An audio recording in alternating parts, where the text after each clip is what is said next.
How many of you remember the first time you saw this picture? When you thought, oh, I've never seen that before. What is that? Nope, it's one of those weird things. This is a picture that everybody knows. It's a picture that if you're English, you most certainly know. Now, I'm going to bring you the latest cutting-edge genome research, because recently scientists working at the Francis Crick Institute have discovered that if you are English, from the moment you are conceived in your mother's womb, imprinted upon your DNA is knowledge of Constable's Wain. In fact, after Brexit, this test is going to be used to see who can stay here and who can't.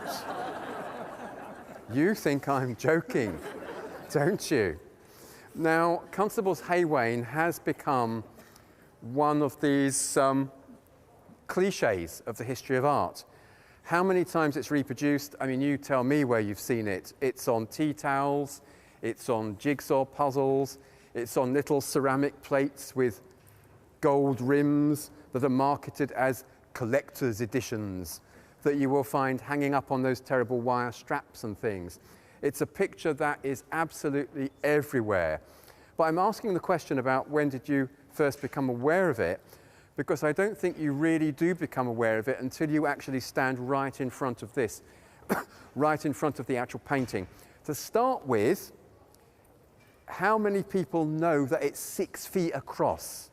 It's a massive, great picture. And of course, the reproductions of it are never made 6 feet across.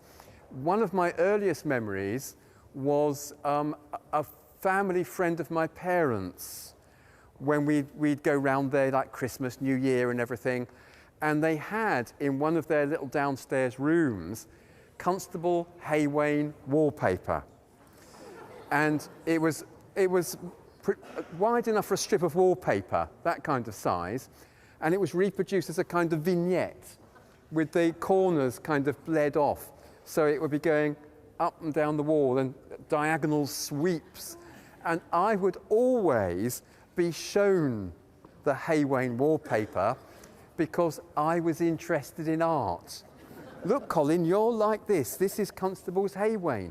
So my first encounter with Constable's Wain is in Constable Wain wallpaper. So how does a picture survive that? Now, I'm going to confess, I'm going to start off with my conclusion. I think this is a most fantastic, wonderful, breathtaking picture that transcends all of the accusations of cliché and chocolate box that are forever flung at it. I think it's the most magisterial picture. And just to show you how out of kilter I am with the great British public, when BBC Radio 4, and of course the great British public always listen to BBC Radio 4, when the Today programme did a listeners' poll to find Britain's most loved painting, this didn't win. I'll tell you what did win, that monstrous thing that's up there. Now, this end of the room we have Constable, that end of the room we have Turner. This is the National Gallery's room of British painting. Most British painting, the National Collection of British Painting, is of course up the road at Tate Britain. But this institution has this room and a few other rooms. You've got the Gainsboroughs outside and Hogarth that demonstrate British art in a European context. Now, the picture that won the best loved picture of the nation was Turner's The Fighting Temeraire. I mean, come on. I mean, if any picture deserves to be called a tea tray picture, Fighting Temeraire is it. It's meretricious, ghastly, appealing to the lowest common denominator. So I know that because you've come to a talk on Constable, you're with me. Now, the two of them, Constable and Turner, they are almost exact contemporaries. They are born within 12 months of one another.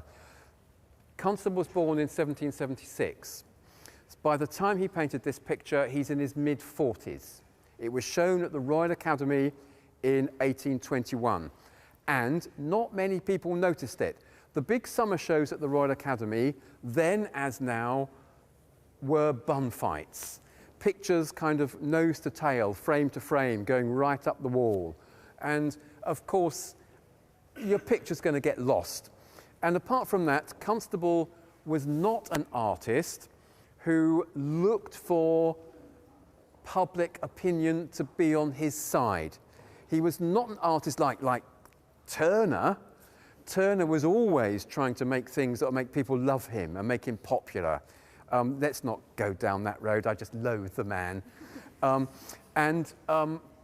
Constable is an artist who didn't go out of his way to make himself popular.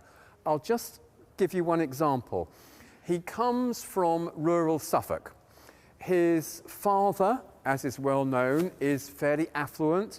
He's an employer. He owns a mill. You can actually see a bit of the mill in this picture. Just there. A little bit of red brick, can you see? And his upbringing was conventional, rural, landowning, but he wanted to be a painter. And it's one of those hackneyed stories about what, you'll never make a living out of that.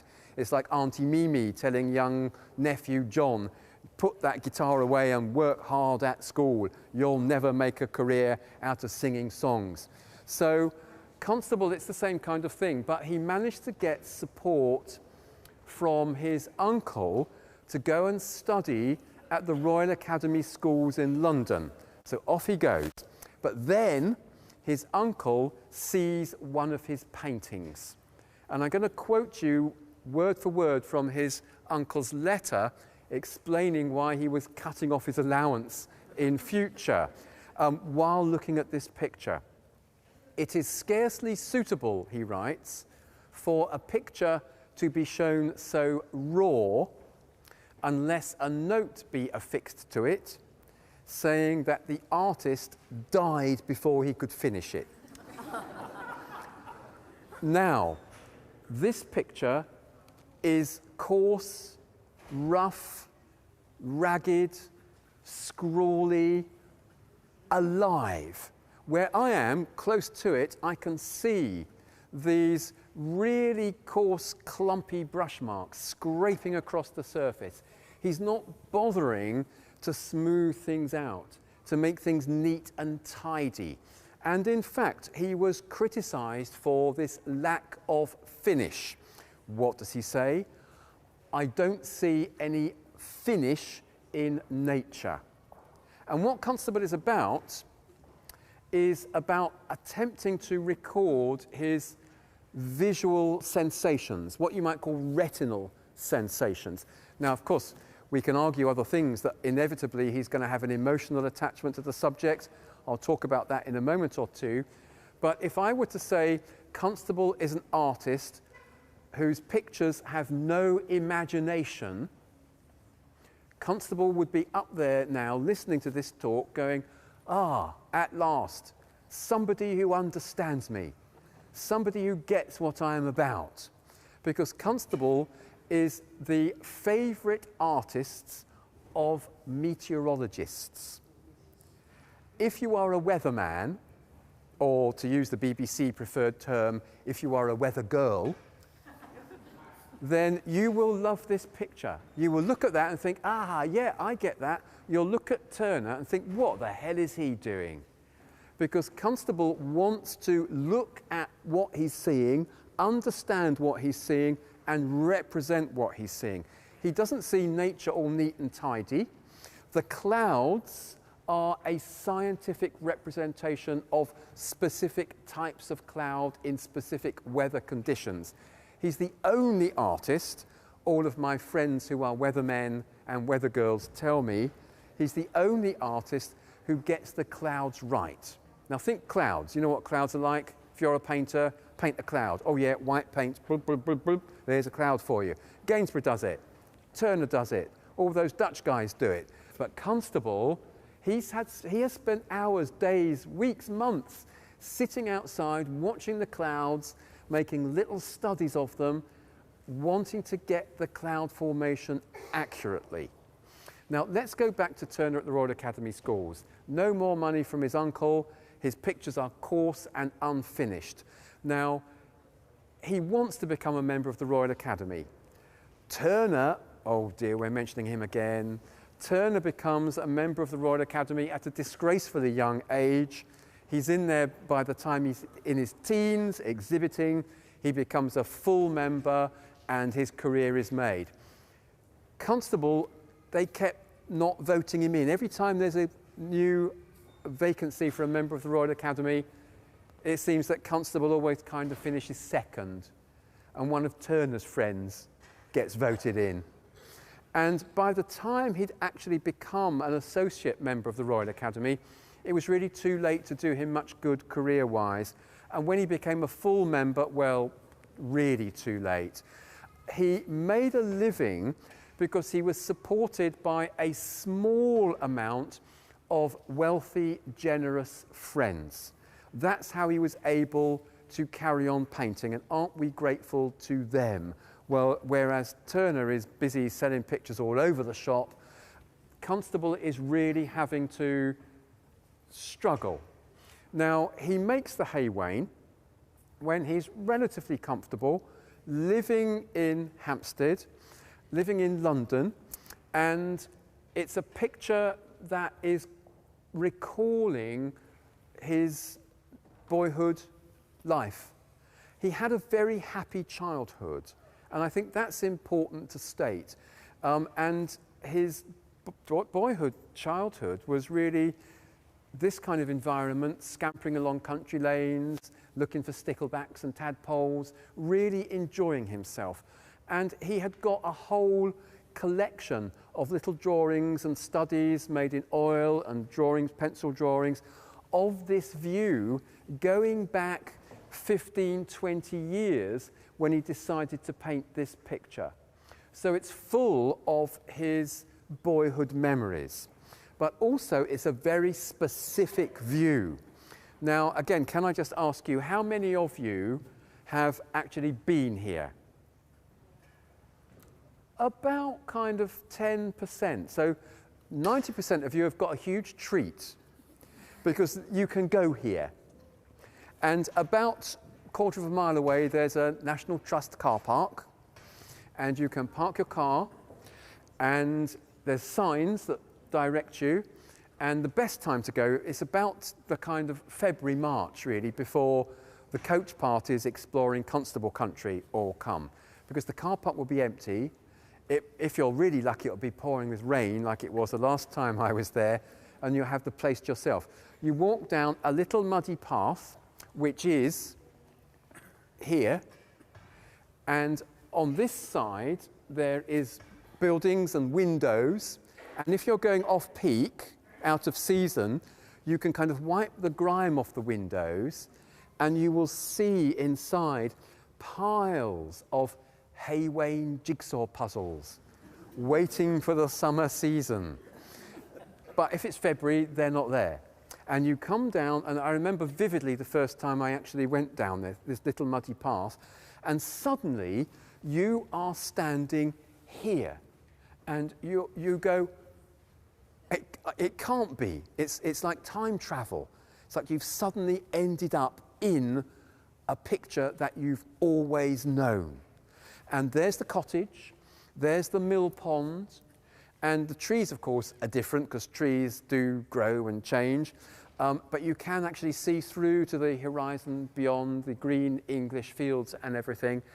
And the only thing that's really different is that here there's a sign that stops you going to the cottage that says private property. And so you can't go there because there's some unfortunate family living there who from about March, April onwards through to September, October, every time they look out of their window, there are hordes of people going, oh, it's just like in the painting.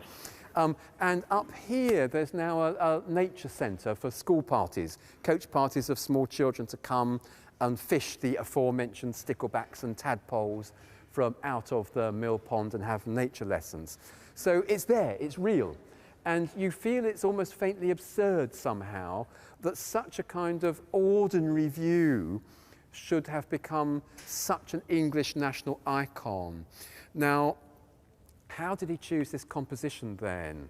Well, Constable liked to give this idea that he did not want to imitate paintings that were already in existence. And of course, the standard way of making a landscape at this time was to go and look at Claude Lorraine, and we have a great collection of Claude Lorraine paintings here, some of which we know that Constable knew and loved, but the Claude Lorraine pictures are smoothly painted.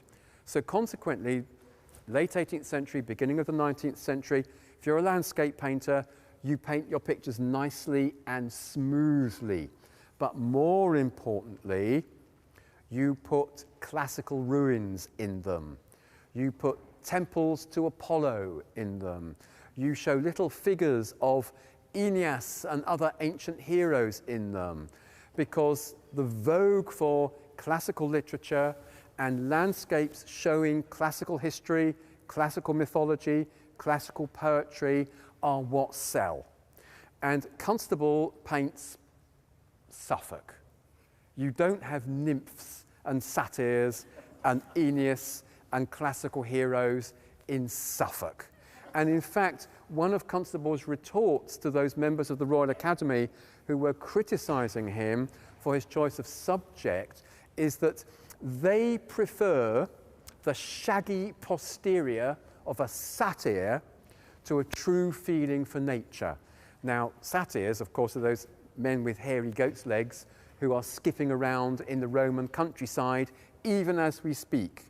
Although, personally, I've never seen one, but that's the whole idea that the classical world, the Roman Campagna, Italy is what landscape is all about. Constable ignores that completely because, as I said, he had this very happy childhood and he's got these memories of growing up here around the River Stour, and these are the memories that he's drawing on when he paints these epic pictures. I say epic pictures. Let's think about the way he's painted it. I've heard people say, I love Constable because his pictures are so detailed. It's like he paints every leaf on the trees. Well, he doesn't.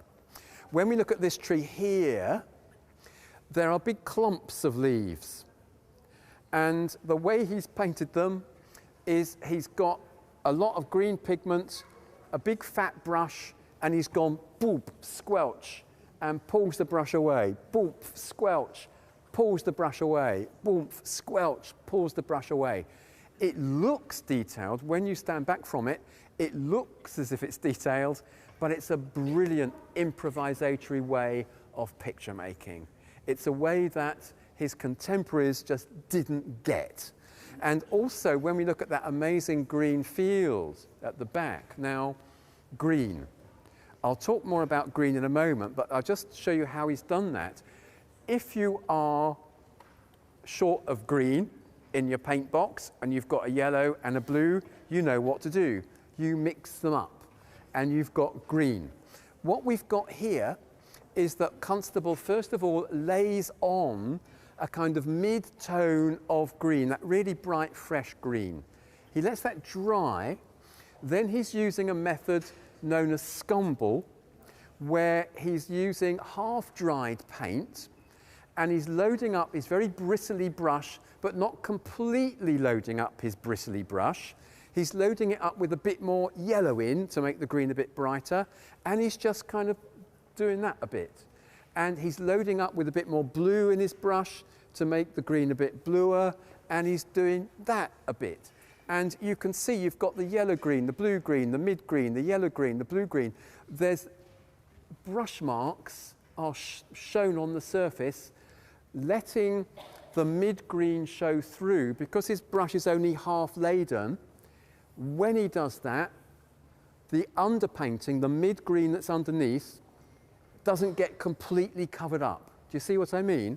So consequently, the whole surface of that wonderful green area is catching the light and sparkling.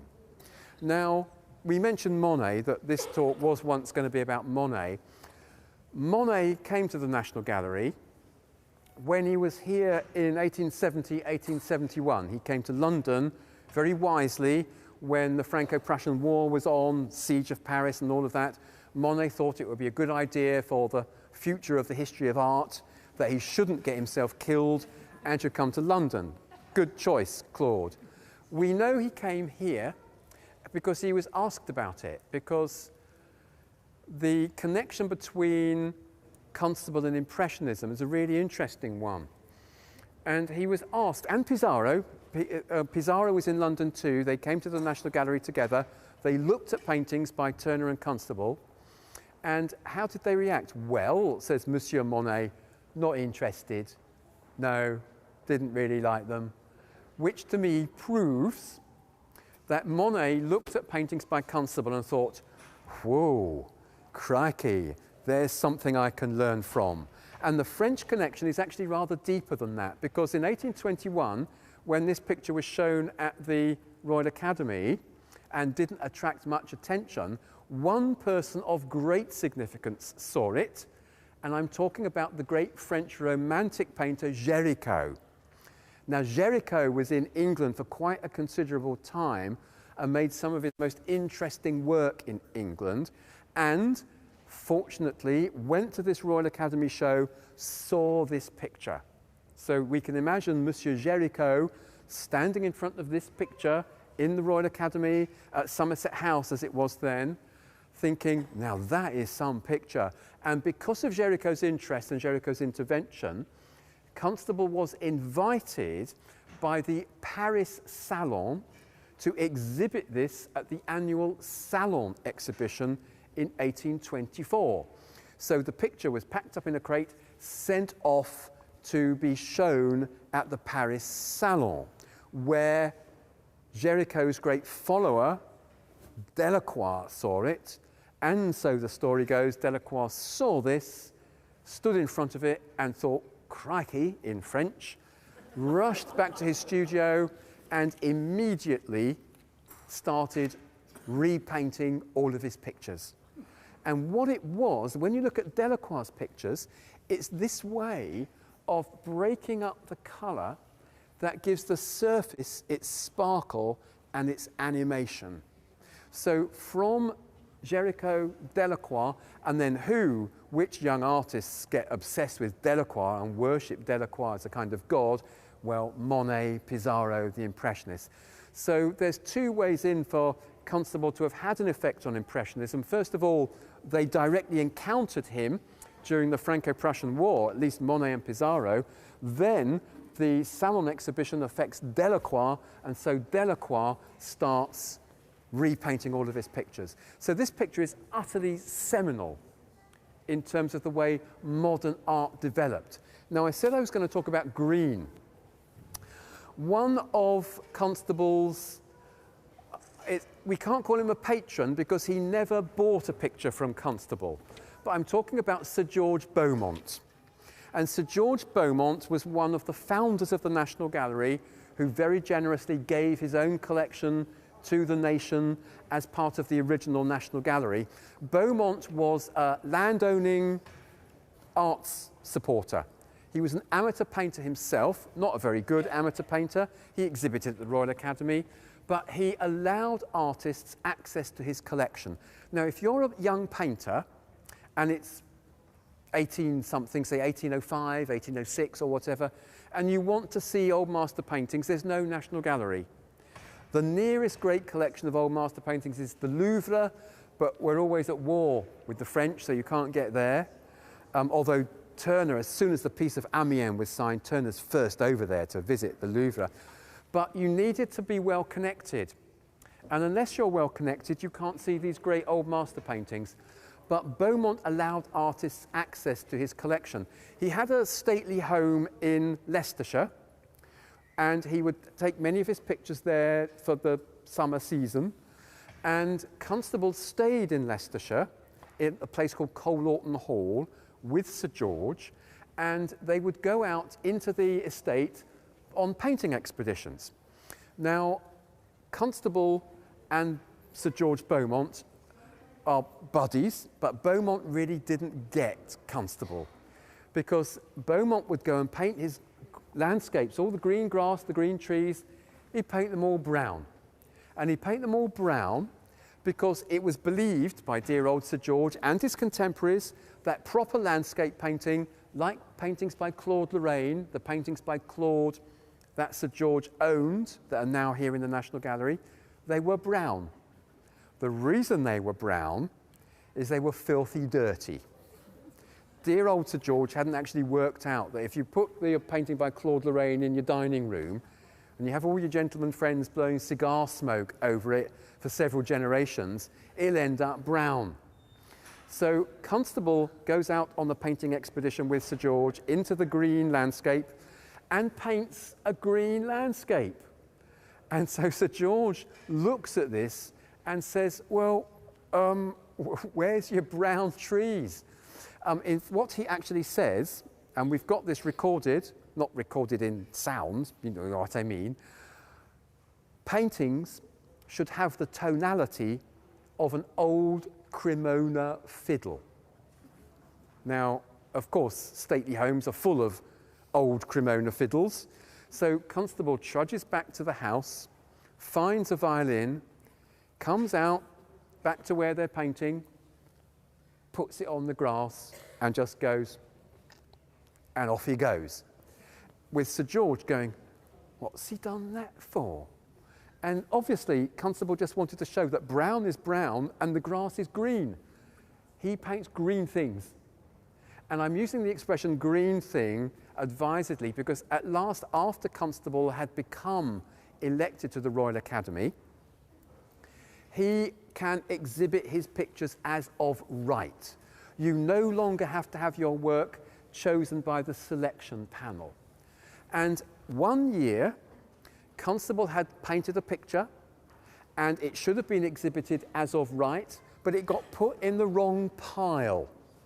And accidentally, it got shown to the jury who were selecting. And one of the august members of the jury, when he saw Constable's green painting, said, oh, take away that green thing. Now, as chance would have it, Constable is standing there, steps forward and says, actually, that's mine. And of course, the jury are most apologetic. Oh, we're terribly sorry, Mr. Constable, that's your painting. Of course, it must go in. And of course, what Constable did is tuck his painting under his arm and stomp off having a hissy fit, quite rightly. Because again, this idea of these vivid, sparkly, green, fresh pictures is what invents, I think, our understanding of English landscape. And the picture, you'll have seen it used by cartoonists, political cartoonists. There's a famous one that was made at the time of Greenham Common with cruise missiles stuck on the back of the Wain. And of course, this has become a symbol of England. Was it ever like this? Well, it might have looked like this, but we also know that the idyllic quality of the picture is hardly truth-telling because 1820s, the condition of people that worked on the land was hardly happy, but Constable avoids all of that. He avoids factory chimneys. Now, think Turner. We started off mentioning Turner, how dreadful he is. I was only kidding. Turner, of course, paints railway trains, factories, the Industrial Revolution, all of these things that are happening now when Turner's alive. They're happening when Constable's alive, but he ignores them. He chooses instead to paint what he can just frame up and see as something that reminds him of the past. Yeah, he is an incredibly nostalgic artist. The nostalgia is there in the picture even when he's making it. But for me, what gets me is that I come in here on a hot day and I can stand in front of this and feel the breeze blowing. And for Constable, even though, yeah, it's a valid criticism, all his pictures look the same. I mean, look, Stratford Mill. Now, I'm sorry, John, you'll have to cut that in later. It's the same composition. Trees, people, water, open bit at the side. There are so many Constables that have this composition, but who cares when you've got a picture as breathtaking and as wonderful and as radical as the Wain. There you have the paradox of Constable. Politically, he's very conservative. We didn't really cover that in the talk, but artistically, he's one of the real radicals. There's nothing traditional about this picture. It's a picture that is overturning the accepted norms of what a picture should be, and quite honestly, that's what all the great artists do. They overturn those norms of what a picture should be, and if you can come up with something like this, well, here's to Constable. And although I've been doing Turner down a little bit, he's quite good too, but not as nice. Thank you.